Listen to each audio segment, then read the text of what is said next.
네, 헬로차이나 유한타증권의 홍성준 주임 만나보시죠. 안녕하세요, 주임님.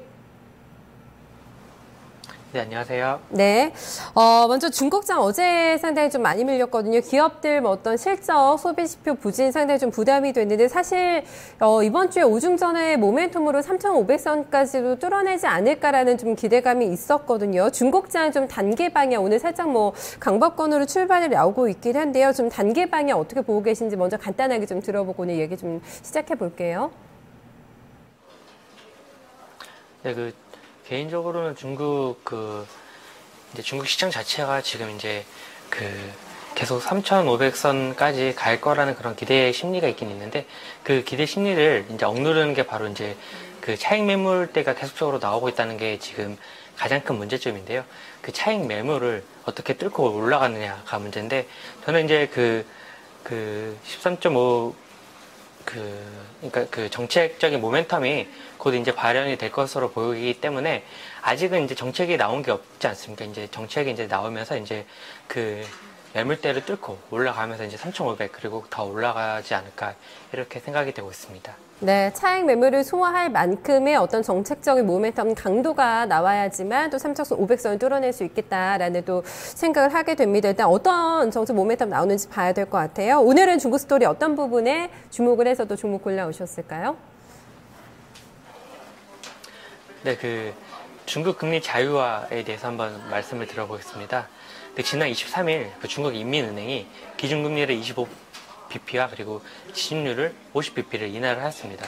중국의 디플레이션 압력과 그리고 지방채 차환 그리고 환율 방어를 이유로 이제 시중 위안화 유동성 경색 리스크를 방지하기 위해서 글로벌 정책 공조 차원에서의 추가적인 통화 완화 정책을 시행한 것인데요.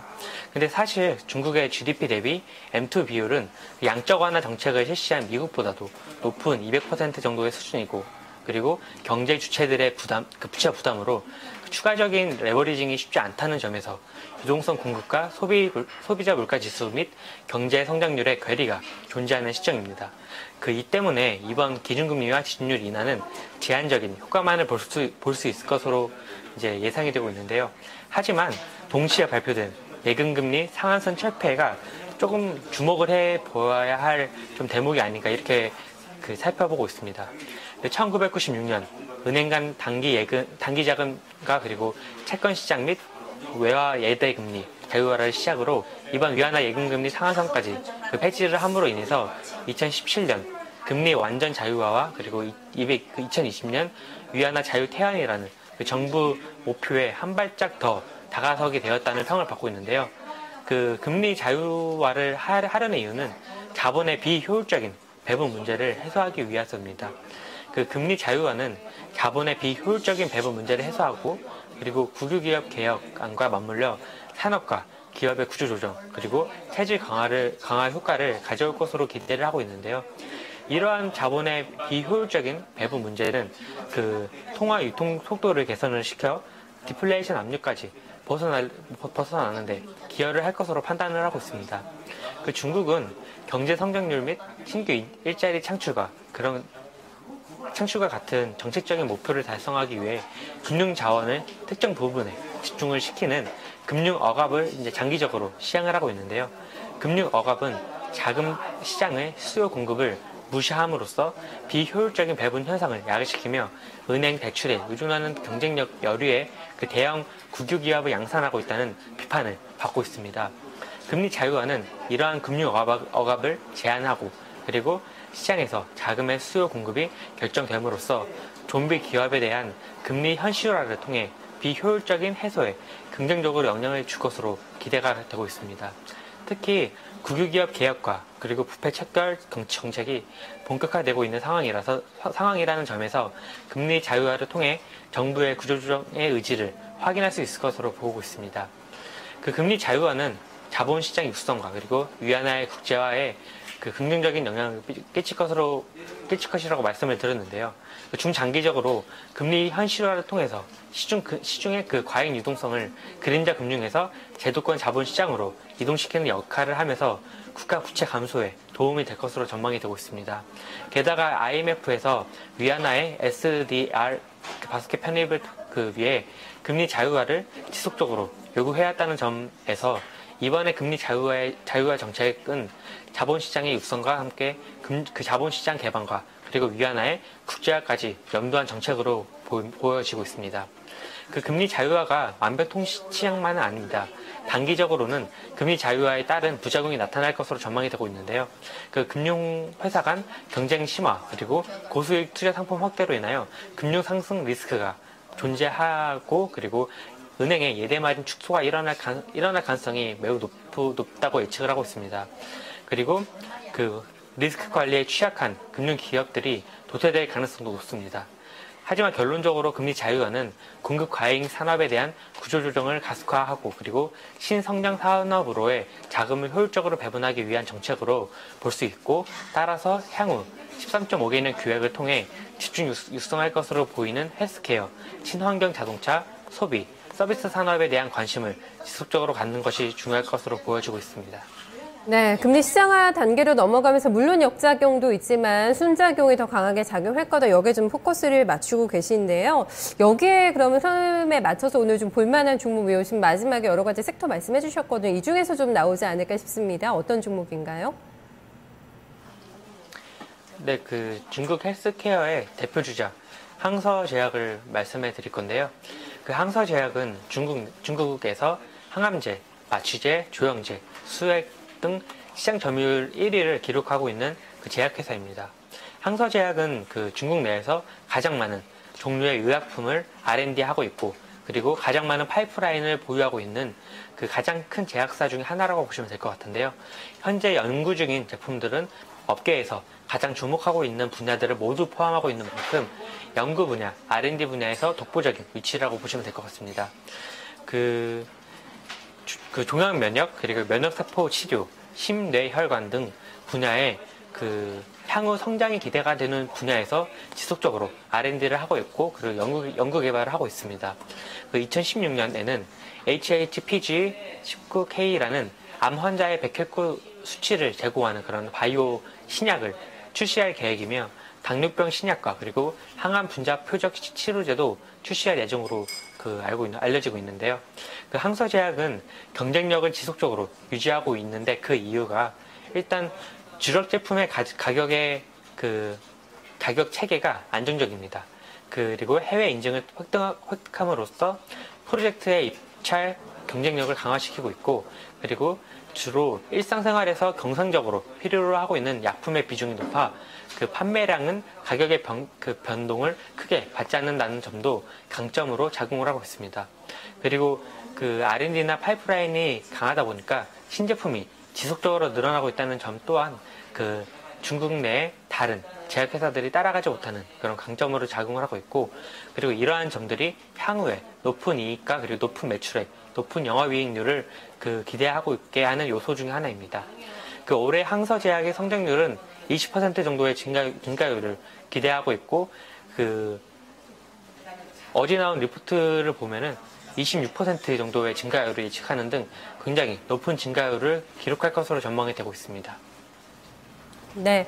어떤 실질적인 부분에서도 상당히 기대가 되고 항암 치료와 마취 분야 쪽에 강자네요. 중국에서는 상당한 위치를 확보하고 있는 것 같고 글로벌 시장에서도 제네릭 쪽에서 좀 상당한 영향력을 가지고 있나요? 글로벌 시장에서 좀 어떤 인지도는 어떻습니까? 네, 그 글로벌 시장의 인지도는 사실상 이제 항서제약만 보면은 그렇게 크진 않습니다. 하지만 항서제약이 이제 인수한 글로벌 회사가 몇 개 있거든요. 그 글로벌 회사 중에 이제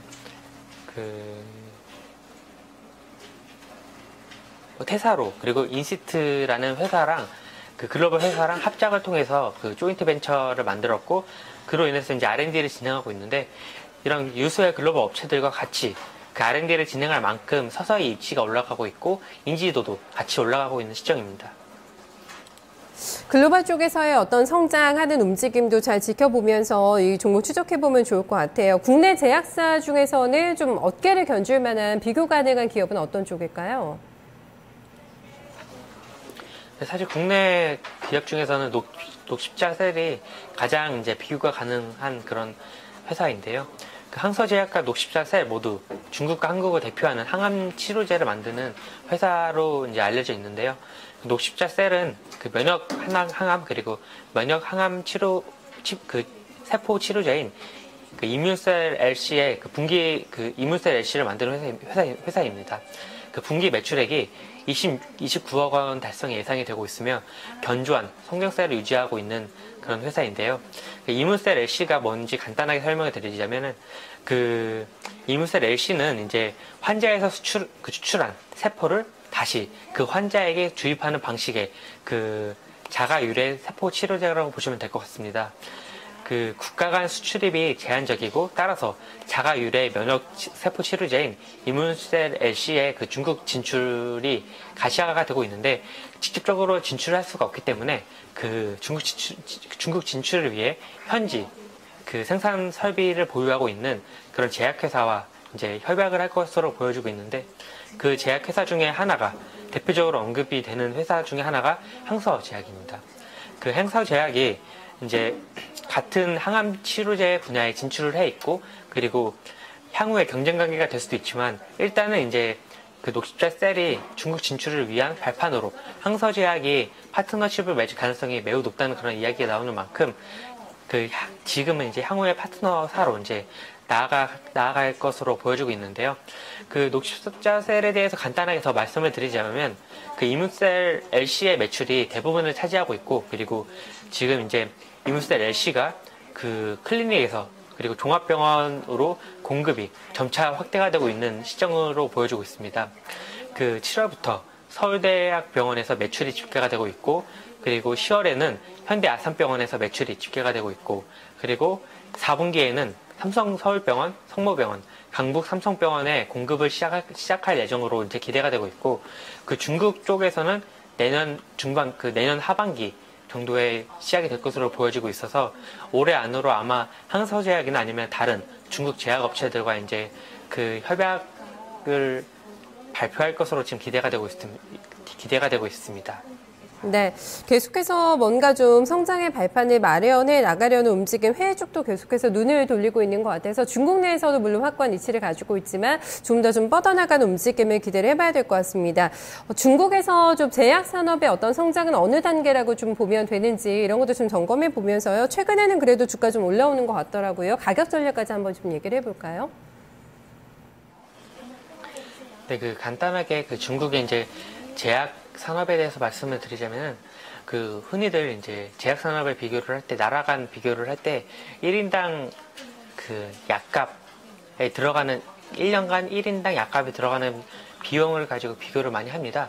그 지금 정확한 수치는 제가 지금 자료가 없어가지고 비교를 못 드리는데 그 지금 중국의 수준이 한국의 5분의 1 그리고 미국의 10분의 1 정도로 보시면 될 것 같습니다. 그 정도로 약값이 적게 들고 그 말은 그 중국 내에서 그러니까 의료에 이제 그 의료 혜택을 보고 있는 그 인구의 비중이 채 30%도 안 되는 그런 열악한 환경이고 그리고 약의 보급률도 굉장히 낮고 그 약의 이제 효능 또한 상대적으로 선진국에 비해서 낮은 그런 시점입니다. 그렇기 때문에 향후에 그 제약회사나 아니면 뭐 바이오 그리고 헬스케어 쪽이 성장할 가능성이 무궁무진하다고 말씀을 드리고 싶고요. 그 대표 주자가 바로 항서제약이라고 보시면 될 것 같습니다.